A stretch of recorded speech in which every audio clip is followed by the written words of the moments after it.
और देखते ही देखते अलीगढ़ मुस्लिम यूनिवर्सिटी हियरिंग का 5वां दिन भी खत्म हो गया है। इस मामले में रिस्पोंडेंट यानी कि यूनियन गवर्नमेंट को अपना पॉइंट पेश करते हुए 2 दिन हो गए हैं और जो पॉइंट्स उन्होंने रेज किए हैं सुप्रीम कोर्ट की बेंच को गंभीर सोच में डाल दे रहे हैं। सुप्रीम कोर्ट की 7 जज बेंच, जिसमें chief justice of India DY Chandrachud, justice Sanjiv Khanna, Suryakant, JB Pardiwala, Dipankar Datta, Manoj Mishra और सतीश चंद्र शर्मा शामिल है, इस मामले में यूनियन का स्टैंड देकर काफी चौंक गए हैं कि कैसे वे ये प्रूव करने के लिए कि अलीगढ़ मुस्लिम यूनिवर्सिटी ने अपनी माइनॉरिटी स्टेटस खो दी है, लॉ को किसी भी वे में इंटरप्रेट करके कैसा भी आर्गुमेंट पेश कर रहे हैं। 5वें दिन की हियरिंग में कई डिसएग्रीमेंट्स देखने को मिले हैं और यहाँ तक SG ने भी कोई कसर नहीं छोड़ी है सुप्रीम कोर्ट बेंच को शॉक देने में। इस हियरिंग के दौरान एक सवाल सुप्रीम कोर्ट के सामने ऐसा खड़ा हो गया कि जिसपे सुप्रीम कोर्ट बेंच से लेकर सॉलिसिटर जनरल तुषार मेहता और पिटिशनर्स की ओर से मौजूद सीनियर एडवोकेट्स कपिल सिब्बल और राजीव धवन भी सोच में पड़ गए कि अब आगे क्या करना चाहिए। क्या है ये पूरा मामला और SG की किस बात से CJ और सिब्बल दोनों ने डिसएग्री किया है, इस वीडियो में हम देखेंगे। इसी के साथ हम ये भी देखेंगे कि क्यों CJ कहने पर मजबूर हो गए कि पार्लियामेंट सुप्रीम कोर्ट के जजमेंट को डायरेक्टली ओवररूल नहीं कर सकता है। मामले में घुसने से पहले पिछले कुछ यूनियन के सबमिशन सुनना बेहद जरूरी है। तो बात ऐसी है कि अलीगढ़ मुस्लिम यूनिवर्सिटी की माइनॉरिटी स्टेटस के रिस्पेक्ट में यूनियन का स्टैंड शुरुआत से ही काफी कंट्रोवर्शियल रहा है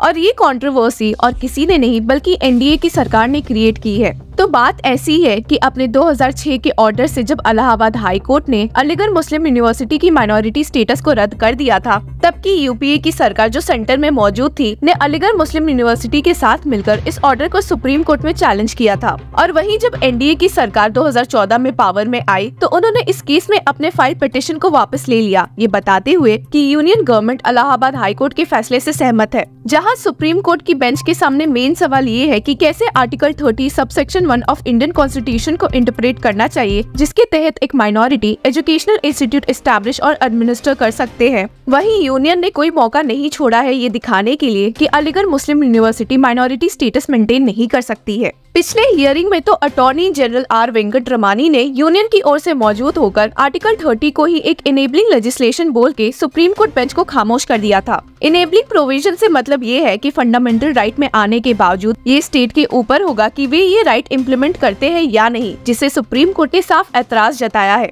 AG के इस सबमिशन पर CGI ने उन्हें समझाया that article 30 is not enabling so far as the state is concerned, it is an obligation on the state, it can not be that I as a state can decide to grant or deny you the status. हालांकि AG कोई बात सुनने को तैयार ही नहीं थे और उल्टा यहाँ तक कह दिया कि उनके द्वारा किया गया इंटरप्रिटेशन ही सही है। ये तो बात हुई सिर्फ AG की और आपको बता दें कि सबमिशन पेश करने में सॉलिसिटर जनरल तुषार मेहता भी पीछे नहीं रहे। उन्होंने 2 दिन की हियरिंग में ऐसी बातें कर दी है कि सुप्रीम कोर्ट बेंच अपना सर पकड़ के ही बैठ गई। जहाँ AG ने आर्टिकल 30 को इनेबलिंग बताया, वहीं SG ने तो यही सवाल कर दिया कि जब AMU 1920 एक्ट के दौरान बना है तो उसे आर्टिकल 30 के रिस्पेक्ट में क्यों देखा जा रहा है जब आर्टिकल 30 उस समय बना भी नहीं था। He stated, "The difficulty is that we are testing something that happened in 1920 based on Article 30, which was not there at that time." हालांकि CGI ने इस पॉइंट पर सॉलिसिटर जनरल को समझाया कि जस्ट बिकॉज एक इंस्टीट्यूट प्री कॉन्स्टिट्यूशन बना है तो इसका मतलब ये नहीं कि कॉन्स्टिट्यूशन के अडॉप्शन के बाद उसके अकॉर्डिंग टेस्ट नहीं हो सकते हैं, and stated The issue is whether the university acquired a minority status after the adoption of the constitution. जब CGI इस पॉइंट से अग्री करने के लिए तैयार नहीं हुए तो SG तुषार मेहता ने बताया कि क्योंकि AMU 1920 के सेंट्रल लेजिस्लेशन से इस्टेब्लिश हुआ था तो उनका कंट्रोल सीधे ब्रिटिश राज्य के पास था, जिन्होंने बाद में AMU की एडमिनिस्ट्रेशन भी संभाली है। तो इस हिसाब से ना तो माइनॉरिटीज ने AMU को इस्टेब्लिश किया है और ना ही एडमिनिस्टर। 5वें दिन की हियरिंग की शुरुआत इसी पॉइंट से हुई और SG ने स्टेट किया, visiting board of the AMU as per the 1920 act had no Muslim, university was subordinate and subservient to a body of non Muslims. The law director of AMU as per the Act 1920 was the Governor General.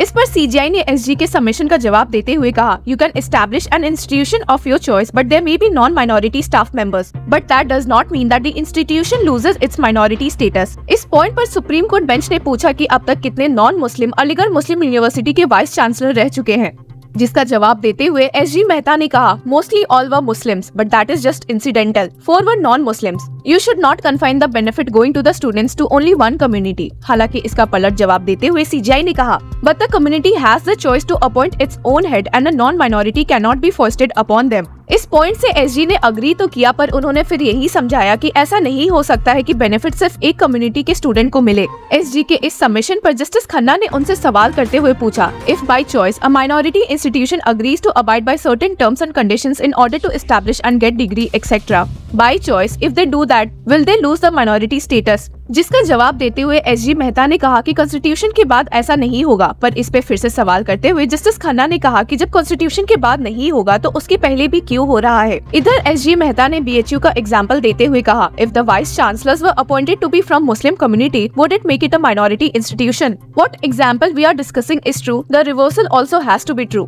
1920 AMU act के amendments की बात करते हुए SG ने कह दिया कि वे 1981 amendment को सपोर्ट नहीं करते हैं। फिर इसके बाद क्या था? सुप्रीम कोर्ट में बवाल पैदा हो गया कि एक लॉ ऑफिसर ऐसे कैसे कह सकता है। सीजीआई ने कहा, this is radical, a law officer saying that he won't abide by what the parliament has held. Can we hear any organ of the union say that they won't support the amendment notwithstanding that it has been passed by the parliament? The parliament is an indestructible, indivisible entity. How can you say I don't accept the validity of the amendment? हालांकि SG ने अपना stand रखते हुए ये बात पर भी जोर दिया, would a law officer be expected to say that whatever amendments made to the constitution during the emergency are valid just because they were made by the parliament? इसका जवाब देते हुए सीजीआई ने कहा कि 44th अमेंडमेंट इसलिए ही किया गया है to remedy all evils। इस पॉइंट पर सिब्बल ने भी बीच में बोला कि इमरजेंसी के समय के एजी ने इस इमरजेंसी को डिफेंड किया था। हालांकि एसजी ने कहा कि एएमयू के माइनॉरिटी कैरेक्टर को 2006 इलाहाबाद हाईकोर्ट फैसले से हटा दिया गया था, जिससे वे अग्री करते हैं और इस मामले को पॉलिटिकल बनाने की कोशिश नहीं करना चाह रहे।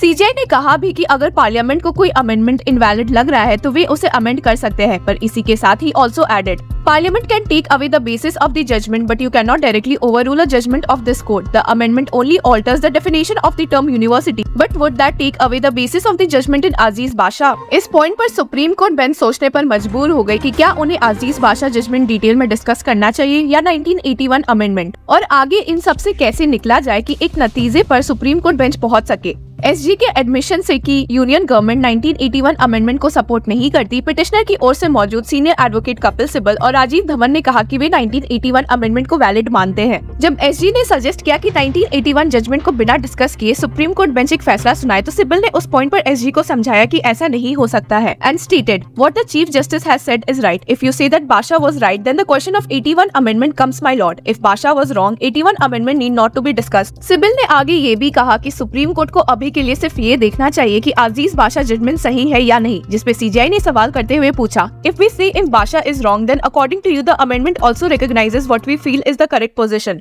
What if we come to the conclusion that Basha is right? जिसपे सिब्बल ने कहा कि फिर 1981 अमेंडमेंट की भी जांच करनी पड़ेगी, पर वो सुप्रीम कोर्ट की 7 जज बेंच का मामला नहीं होगा, वो एक 3 जज बेंच को रिफर होगा। सीजीआई ने इस मौके पर कहा कि वे सारे अमेंडमेंट्स, जजमेंट्स और एक्ट्स को डिस्कस करेंगे जैसा कि आर्गुमेंट के हिसाब से चलेगा and stated, What we suggest is you conclude your arguments. We will read Basha with you on appropriateness. We will hear you and then take a call. हालांकि इस पॉइंट से एसजी खुश नहीं दिखे और बेंच को समझाया, The position will be like this. If they lose, they get a second chance. If we lose, we lose. Your lordships knows the ingenuity, my lords. This has been pending for years. CGI ने हालांकि SG को समझाने की कोशिश की कि अगर AMU ने सिर्फ रिकॉग्निशन ही ब्रिटिशर से ली है तो उनकी माइनॉरिटी क्यों दाव पर लगी है। The mere fact that you had to take the law making route could not by itself be a circumstance of you indicating to surrender the minority status. CGI ने ऐड भी किया, Why do people seek recognition? People seek recognition so that your students have employability, credibility, etc. But is that the price which you may necessarily ask the minority to pay?